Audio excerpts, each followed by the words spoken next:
কোরআনুল কারীমের মধ্যে আল্লাহ তাআলা বলছেন, লাকাদ কানা লাকুম ফি রাসূলিল্লাহি উসওয়াতুন হাসানা,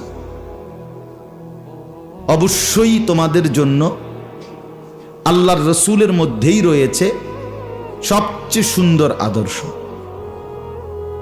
উসওয়াতুন হাসানা, সবচেয়ে সুন্দর আদর্শ। তাহলে বোঝা গেল এখানেও আল্লাহ তাআলা এটাই বললেন যে নবী সাল্লাল্লাহু আলাইহি ওয়াসাল্লামের মধ্যেই আমাদের জন্য সর্বোত্তম সুন্দর আদর্শ, অনুসরণীয় যত কিছু সব তার মধ্যেই আছে।